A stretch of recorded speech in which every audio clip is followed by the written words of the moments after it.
Thanks for tuning in to ASBA's Public Policy Video Update. Today I'd like to talk about the recent August 26 primary election and share with you our perspective on the results, specifically on the races concerning the Arizona State Legislature, where we spend the majority of our lobbying efforts on behalf of Arizona's small businesses. Now, with all elections, you can always expect surprises.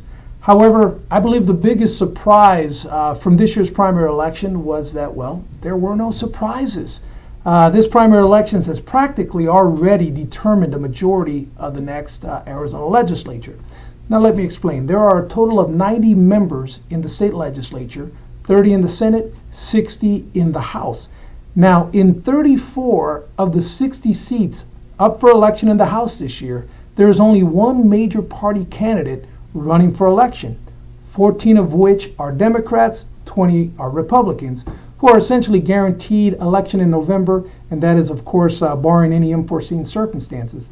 Now, likewise, in the Senate, 9 of the 30 districts up for election this year, there is also only one major party candidate running for election, all of which are practically guaranteed their election in November.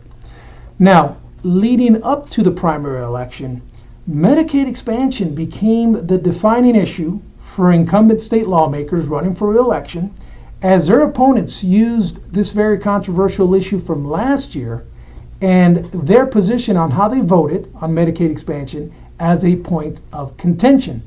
Now, incumbent lawmakers that voted for Medicaid expansion were highly criticized for their support, and likewise those who opposed it were criticized for their opposition.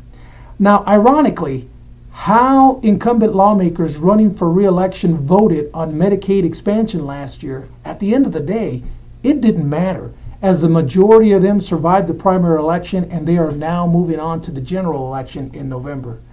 So as a result, it does not look like the legislature is going to change next year, as Republicans will likely once again control both the House and the Senate. And that is, by the way, despite more money having been spent on this primary election than any other. So, moving into November's general elections, Democrats will need to achieve some upsets in a number of contested legislative districts if they expect to pick up some seats to either narrow the voting margins or at least have a chance of taking control of either the Senate or the House. So we'll see what happens in November. Now, finally, one more observation. I mentioned just now how more money was spent on this primary election than any other. You may have noticed an increase in campaign mail pieces that you received at home. I certainly did. Now, what I also noticed, unfortunately, was a lot of negative ads and a lot of inaccurate information in those ads. And that's unfortunate, because if that practice continues, campaign mailers will eventually become ineffective, as voters will not trust these ads, as they will lack integrity.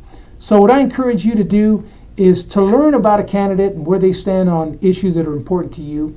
Visit their website.